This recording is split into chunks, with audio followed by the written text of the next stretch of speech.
All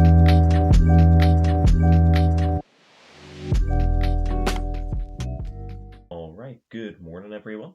You're back on an attempt to understand with myself, Adam Dean.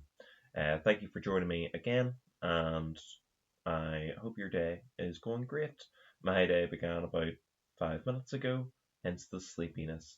So, exciting times, exciting times. Okay, um, so yes, today people were going to talk about a bucket list. A bucket list is something that, they base a lot of little movies around with really old popular actors so they can seize the rest of their life. And it was suggested by a close family member of mine that I create a bucket list for things I'd like to do before I turn 30. I turn 26 later this year, which is a little scary. And I thought I would talk about it today. So let's run through. Today is a positive day. Today we take my first request. As I said, a close family member of mine has suggested that I discuss this bucket list idea, and I'm certainly interested by it. So, in my best interest, I am keeping the list as small as a contemporary cone of chips. So, let's just dive into this salty good time. So, number one on the bucket list is to marry May. May is my partner of going up on 9 years this year. Um, I knew, like I said, first and foremost is to marry my partner May. We are already planning the day, so this isn't a surprise to her, thank goodness. But it does remain in first position as she is my light and my guiding figure. She does calm all of my qualms and she soothes my soul. She challenges my mind and tickles my ribs, and her game show knowledge would strike fear into any pensioner, and I cannot wait to call her my wife. Number two is to own a typewriter. Obviously a step down from eternal love, but very achievable goal all the same. A typewriter kind of creates magic in my eyes. It takes a thought and it gives it form. Form to breathe and express, form which can speak to others, to communicate universal truths, truths of love and passion, support and guidance. Moving on then to number three. Number three is a little bit of a wider thing, but it is to have a defined direction for writing, my writing specifically. When it comes to writing, I aim to only set goals that I can control. I don't want to say I have to publish X by Y date, or even to finish, a big project like a novel by a certain time, if I'm being honest. I just feel if I put all this importance on finishing a project, I may spiral into other projects, either out of a perfectionism fear or some other form of procrastination. Instead of that, I'm going to continue kind of my exercise in exposure. And, as mentioned last week, we will be rebranding slightly and focusing on outputting some fiction work for the next while. And, I kind of hope that that will obviously increase kind of my writing skill and also provide the required experience to work my way up into longer work. But as I said, a bit more of a wider set, that one. It's not really just to do one thing or one kind of traditional goal that you would have people set. Because, like I said, I really want to focus on setting things that I can control and act on myself. Setting your own measure for success is always a much better approach than setting someone else's standards. Number four, then, is to go on and learn an instrument. I've always loved music, and I mean, like, who doesn't? But I've never really taken the connection with an instrument.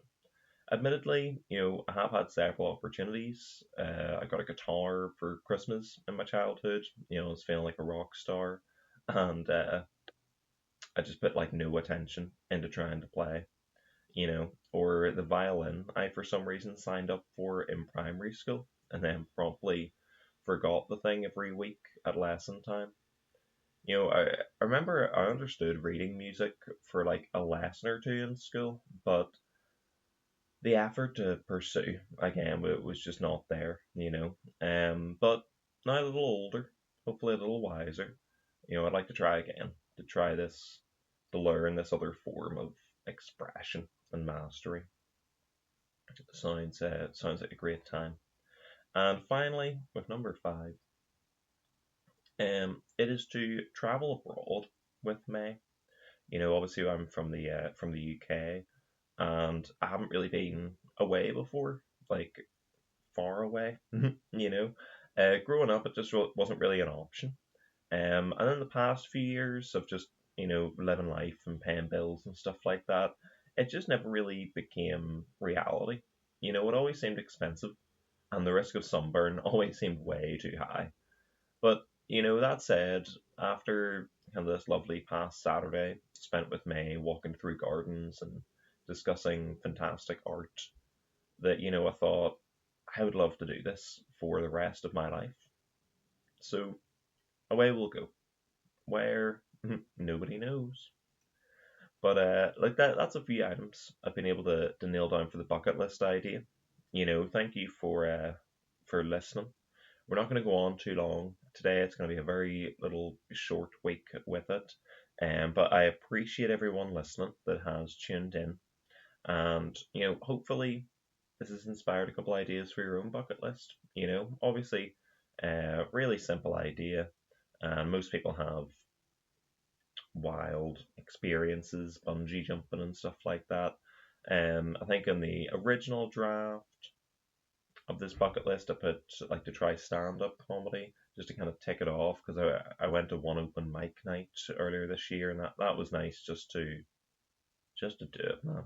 Sometimes you just have to do something to quiet the voice in the back of your head. That's why I got my hand tattoo that says "Love More" in red lettering, because I just had in the back of my head like a million voices being like, "Oh well, you could leave your job and you could do this. You could go to the military somewhere, or you could be a paler or something." And it's like I was never going to do any of those things. Like I had no passion or drive or proper reason to want to change my life up so massively. But I was just in such a depressed place with my work at that time, and I just wanted to run away. And I was like, I need to limit myself in the amount of places I can run to because it's just crushing my mind having all of this option. So I got that hand tattoo because that kind of marks your name off of a certain amount of jobs and stuff because they wouldn't take anything like that. So um yeah, yeah, I kind of forget what led us on to there. To be honest, as you can probably tell, we're out of the written material now. But I've enjoyed these past few weeks just kind of reading out the article instead of having a whole different discussion and framing of everything. But look, to finish off, again, thank you for listening. I really appreciate you giving your time to it. It's the most sacred thing we can do. So I very much appreciate it. Thank you. Hopefully, this got an idea or two for your own bucket list of something that you'd like to learn or try or experience before you hit what feels what's probably like an arbitrary goal or an arbitrary age. You know what I mean? 30 is only big when you're on the front half of it. But yes, we're going to wrap up. Thank you so much. Enjoy the rest of your day. The best of luck with everything that you're doing and you're pursuing in life. And, if you haven't quite hit it today, if everything's kind of slipping through your fingers, that's all right. Just take a deep breath and keep on going. I don't think I got about 10 minutes yesterday where I didn't sneeze because we need to retreat this whole back wall. Um, because it's all got stuff coming through, and my nose is agitated and everything. It's just like, oh, I could barely see yesterday while I was working, but that's all right. We just take our best action, we move forward, and we get things done. Thank you so much again. I've been Adam Dean. This has been an attempt to understand, discussing our bucket list, and hope you have a wonderful rest of your day. Thank you so much. Bye bye now. Bye bye.